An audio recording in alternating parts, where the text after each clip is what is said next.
ETF index mutual funds నేర్చుకుని stock మార్కెట్లో రాణించాలనుకుంటున్నారా? వెంటనే ఈ నెంబర్కి కాల్ చేయండి.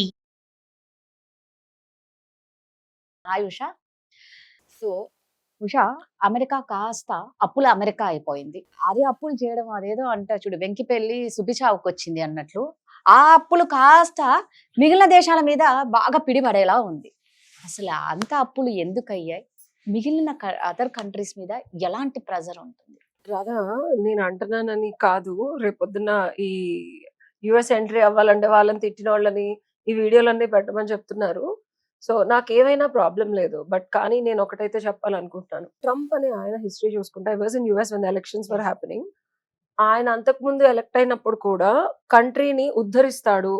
ఆయన చాలా తోపు బిజినెస్ మ్యాన్. సో మన కంట్రీ ఇంకా నెక్స్ట్ లెవెల్కి వెళ్ళిపోద్ది, తోపు లాగా ఇంకా కంట్రీ రిసోర్సెస్ ని, ట్రెజర్ ని పెంచుతాడు అని మభ్యపెట్టి మాయ చేసి అలాంటి క్యాంపెయిన్స్ చేసి ఆయన విన్ అయ్యారు. సోర్స్ ఆఫ్ ఇన్కమ్ ని బట్టి కంట్రీ మనకి, ఇప్పుడు నువ్వైనా నేనైనా ఒక కంట్రీ అనుకుంటే మనకు వచ్చే ఇన్కమ్ వర్సెస్ ఖర్చుల్ని బట్టి మన ఎబిలిటీ ఆఫ్ లివింగ్ పెరుగుతా తగ్గుతా ఉంటది. నీకు వచ్చే source of income, international students ఆగిపోయింది ఇప్పుడు నువ్వు పెట్టిన పిచ్చి రూల్స్ ప్రకారం. అందరినీ, పాశ్చాత్య దేశాలందరినీ నువ్వు వీసాలన్నీ క్యాన్సిల్ చేసి గ్రీన్ కార్డులు including high and visa probabilities ఉండే పద్ధతి ఉన్న వాళ్ళందరినీ నువ్వు ఎల్లగొట్టేస్తున్నావు. కంపెనీస్ అన్ని ఎక్కడికక్కడ నువ్వు H1 స్కిల్ వర్కర్స్, వాడికి తక్కువ రేట్ కి హైలీ స్కిల్డ్ వర్కర్, వాడు 10 మంది అమెరికన్స్ పెట్టుకుంటే చేసేవాడు మన ఒక ఇండియన్ చేసేవాడిని $1,000 నుంచి నువ్వు $100,000 చేసేసావు 2-3 ఏళ్ల నుంచి. సో నీకు ఎక్కడ H1Bలు రావట్లా. నీకు ఇండియా నుంచి వచ్చే సోర్స్ ఆఫ్ ఇన్కమ్, పాశ్చాత్య దేశాల అందరి దగ్గర నుంచి వచ్చే international student source of income, foreign land లో ఎవరైతే ఇంటర్నేషనల్ కంపెనీస్ ఉన్నాయో, ఇప్పుడు చాలా వరకు ఇన్స్టాగ్రామ్ మన పిచ్చి పిచ్చి ఆశాలు వేసిందని చెప్పి మన గవర్నమెంట్ ఎట్లా రూల్స్ అండ్ రెగ్యులేషన్స్ కట్ చేసిందో, incoming of money through different religions, regions, people ని డిస్క్రిమినేషన్ చేసి ఒక సోషల్ మీడియా క్యాంపెయిన్ రన్ చేసి వాళ్ళందరినీ నువ్వు పంపించేసావు. Okay, good. నువ్వు అమెరికన్స్ కే జాబ్లు ఇవ్వాలన్న కాంటెక్స్ట్ లో నీ ఇన్కమ్ అంతా కట్ చేస్తే ఆఖరికి ఏమవుతుంది? సోర్స్ ఆఫ్ ఇన్కమ్ అంతా నువ్వు country great, country great. Okay, ఇది కూడా కాదురా బై, ఇది కూడా నేను ఏదో పుక్కట్లో చెప్తున్నా అనుకుందాం. ఎక్స్ట్రీమ్ ఫైల్స్ అని వచ్చాయి. ట్రంప్ మీద విపరీతమైన వాగ్వివాదాలు వచ్చింది. డీవియేట్ చేయాలంటే ఏం చేశాడు? కంట్రీని తాకట్టు పెట్టేసి వార్ డిక్లేర్ చేశారు.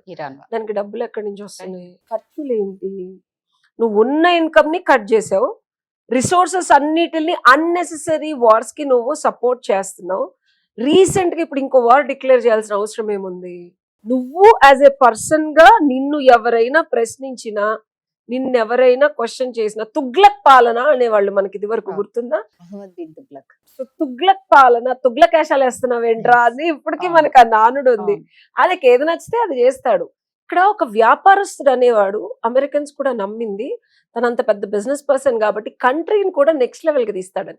బిజినెస్ మ్యాన్ ఎప్పుడైనా గుర్తుపెట్టుకో, తన చేతిలో ఉన్న దేన్నైనా బిజినెస్ లానే చూస్తాడు. అండ్ ఇంకొక 2 ఏళ్లలో ఈ బిజినెస్ నాది కాదన్నప్పుడు దాన్ని డిస్ట్రాయ్ చేసి ఇంకొకసారి తనని కూడా తాకకుండా ఉండే స్టేజ్ లోకి ఎదుటి వాడిని కానీ, ఆ బిజినెస్ ని కానీ, ఆ కంట్రీని కానీ డిస్ట్రాయ్ చేసేసి తను గొప్ప మనిషిగా ఎదగాలనుకుంటాడు. And exactly Trump is doing the same to the country of America. And I'm so sorry, ఇక్కడ ట్రంప్ గారిని కూడా మనం తిట్టడానికి లేదు. ఎందుకంటే అపోజిషన్ కమలా హ్యారిసన్ గానీ వాళ్ళు అసలు ఏం చేశారో, ఆయన బైడెన్ గారు ఏం చేశారో గాడ్ నోస్. ఆయన అసలు పెద్ద అయిపోయారు. ఓకే, నేను కాదన్ను.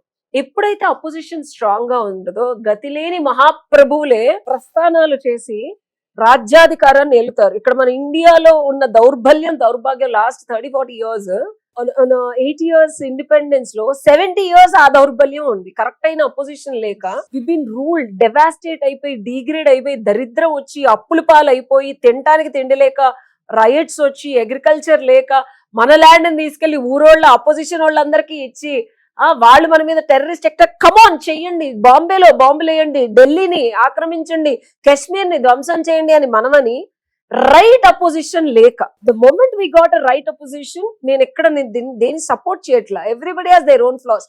బట్ ఎప్పుడైతే అపోజిషన్ స్ట్రాంగ్ ఉందో ద కంట్రీ స్టార్టెడ్ డెవలపింగ్. స్లోగా we can actually hit back. Mission Sindoor కానీ, any attacks on us, you ready to revert back. ఎవరు టెర్రరిస్ట్ వస్తే ఆయన పట్టుకుంటూ మనం వేసేస్తున్నాం. అమెరికా అలా చేసింది, లేకపోతే ఇరాన్ కానీ, any country, everything has a strong political system and a strong opposition. ఎప్పుడైతే తలకమాసిన వాళ్ళకి మనం రాజ్యాధికారం ఇస్తామో మన జీవితం కాదు, భావి భవిష్యత్తు తరాల ఒక నేషన్ యొక్క జీవితాన్నే నాశనం చేసేస్తారు.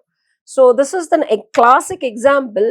డెవలపింగ్ కంట్రీ నుంచి మన భారతదేశం ప్రపంచ దేశాలలో వెళ్ళి అలా అలా అలా ట్యాగులు పెట్టుకొని వచ్చాం. ప్రపంచ దేశాలన్నీ ఇలాగ అసలు Yes. మొత్తం మన తల అమెరికా అనుకునే అమెరికా తలకమాసిన అమెరికా అయిపోతుంది, బర్డెన్ అయిపోతుంది. ఎప్పుడైతే అధికంగా ధనాన్ని ఆర్జించి ఒక స్టేజ్ లో ఉన్న రాజుగారు అప్పుల పాలైపోతున్నారంటే, అలాంటి రాజుగారికి సంబంధించి అన్ని కంట్రీస్ కూడా సామంత రాజులు అవనివ్వు, దాని మీద ఆధారపడినవి అవనివ్వు, దాని నుంచి లబ్ధి పొందేవి అవనివ్వు, అవి కూడా ఎఫెక్ట్ అవుతున్నట్టు మనం కానీ ఇతరత్ర రాజ్యాలు ఏదైతే అమెరికా అండగా, ఎందుకంటే మనకి చాలా వరకు సాఫ్ట్వేర్ కంపెనీలు అమెరికా నుంచే ఉన్నాయి, చాలా వరకు మన technology updates run driven American. So మన మీద చాలా ఇంపాక్ట్ ఉంటుంది, బికాస్ వాళ్ళు మొత్తం తోసేస్తున్నారు Indians. Coming back to India, అక్కడ ఉండనివ్వట్లేదు.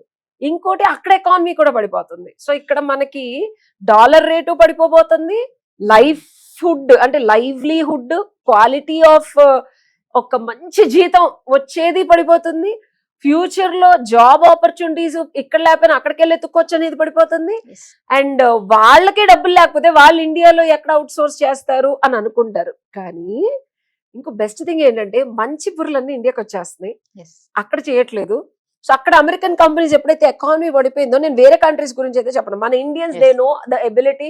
ఇండియన్ సిఇఓస్ ఉన్నారు, పెద్ద పెద్ద కంపెనీస్ అమెరికాలో ఇండియన్ సిఇఓస్ ఉన్నారు, they know the ability of Indian brain. Definite గా అవుట్ సోర్సింగ్ ఇండియాలో పెరుగుతుంది. ఎప్పుడైతే అమెరికాలో తగ్గుతుందో, ఎకానమీ ఎప్పుడైతే పడిపోతుందో, అక్కడ డాలర్ 100 రూపాయలకి మనం ఇక్కడ 20 రూపాయలకే పనిచేస్తాం. ఇండియాలో ప్రశాంతంగా పల్లెటూరులో గోవులు కోసుకుంటూ ఆవులు మేసుకుంటూ శుభ్రంగా CEOs company work from home చేసుకుంటే శుభ్రంగా మన ఎకానమీ ఇన్ అ వే పెరగచ్చు. బికాస్ స్టూడెంట్స్ అక్కడికి వెళ్ళటం మానేస్తే ఇంకో కంట్రీస్ కూడా వెళ్ళకుండా ఇక్కడే కనుక చదువుకుంటే మనకి జాబ్ ఆపర్చునిటీస్ పెరిగి మనకి సోర్స్ ఆఫ్ ఇన్కమ్ పెరుగుతుంది. బట్ ఓవరాల్ ఎకానమీ పరంగా డెఫినెట్ గా ఎఫెక్ట్ అయితే పడుతుంది. ఎఫెక్ట్ అయితే పడుతుంది. Yeah.